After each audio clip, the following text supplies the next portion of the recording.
दुल्हन का श्राप, एक ऐसी कहानी जो आपके रोंगटे खड़े कर देगी। एक रात की दास्तान, जब एक नई नवेली दुल्हन अपनी शादी की डोली लेकर एक श्रापित हवेली में पहुंची थी। क्या था उस रात का राज?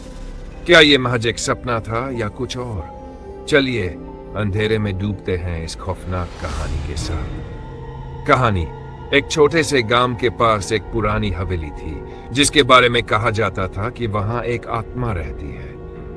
ये आत्मा एक दुल्हन की थी जो अपनी शादी के दिन ही मर गई थी।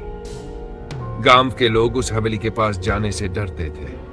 कुछ समय बाद पास के गांव में राजा और नेहा की शादी हुई। शादी के बाद वे दोनों उसी हवेली के पास एक रिसोर्ट में ठहरे।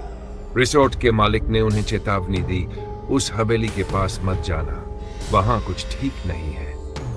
लेकिन नेहा ने इसे सिर्फ एक कहानी समझकर नजरअंदाज कर दिया। शाम होते होते नेहा को अजीब महसूस होने लगा।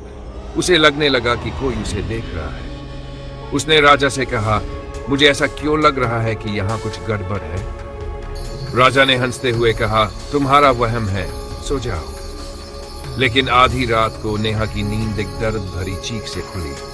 उसने खिड़की से बाहर देखा तो एक दुल्हन को देखा।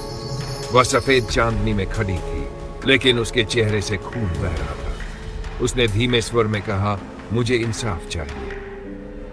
नेहा घबराकर राजा को जगाने के लिए पलटी, लेकिन राजा बिस्तर पर नहीं था। उसकी जगह वहां एक पुराना खून से सना हुआ दुल्हन का जोड़ा रखा था। नेहा चीख उठी, लेकिन उसकी आवाज कोई नहीं सुन पाया। अगली सुबह रिसोर्ट के कर्मचारी उस कमरे में पहुंचे तो राजा और नेहा दोनों गायब थे। कमरे में सिर्फ एक चीज थी, एक तस्वीर। उस तस्वीर में नेहा एक डरावनी दुल्हन के रूप में थी। उसकी आंखों में डर और चेहरे पर एक अजीब मुस्कान थी। कभी कभी पुरानी कहानियां सिर्फ कहानियां नहीं होती। ऐसी श्रापित जगहों से दूर रहना ही समझदारी है। रात के अंधेरे में संभल कर रहिए, कहीं आपकी मुलाकात भी उस दुल्हन से न हो जाए। मिलते हैं अगले एपिसोड में एक और डरावनी कहानी के साथ।